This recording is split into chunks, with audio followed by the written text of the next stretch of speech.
Shalom Jemaat GSKI Betani seluruh Surabaya. Senang sekali saya berjumpa kembali dalam program acara Masih Ada Tuhan. Tema renungan kita hari ini, pada siapa kita berharap? Diambil dari 1 Tesalonika 1 ayat yang ketiga, firman Tuhan.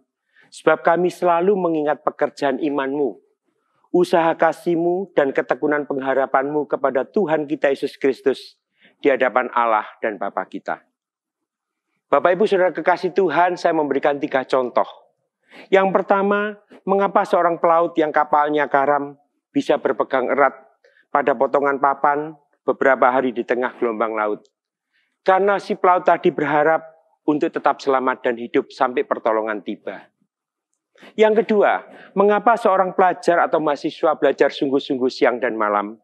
Karena pelajar tadi berharap suatu saat kelak setelah lulus kuliah atau pendidikan mendapat pekerjaan buat masa depannya.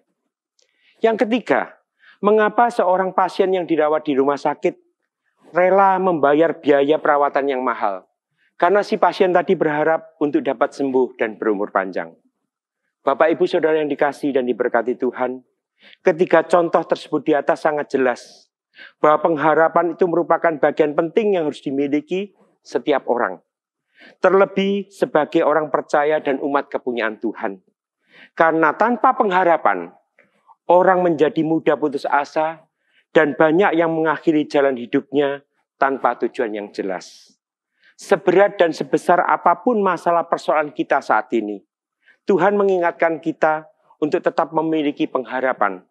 Karena dalam kitab Roma 5 ayat yang kelima, firman Tuhan katakan, dan pengharapan tidak mengecewakan karena kasih Allah telah dicurahkan di dalam hati kita oleh Roh Kudus yang telah dikaruniakan kepada kita. Oleh karena itu, saya ajak Bapak Ibu Saudara kekasih Tuhan yang hari ini melihat dan mendengar acara Masih Ada Tuhan untuk tetap punya pengharapan di dalam Tuhan.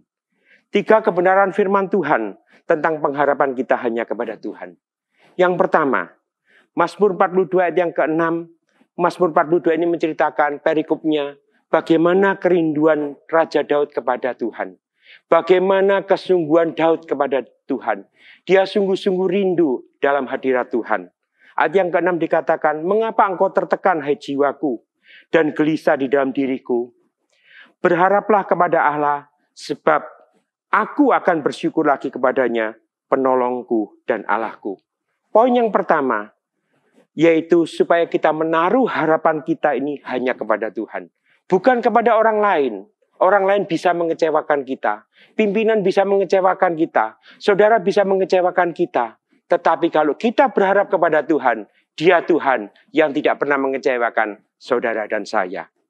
Yang kedua, di dalam 2 Korintus 9 ayat yang ke-8, firman Tuhan katakan, dan Allah sanggup melimpahkan segala kasih karunia kepada kamu, supaya kamu senantiasa berkecukupan di dalam segala sesuatu dan malah berkelebihan di dalam pelbagai kebajikan.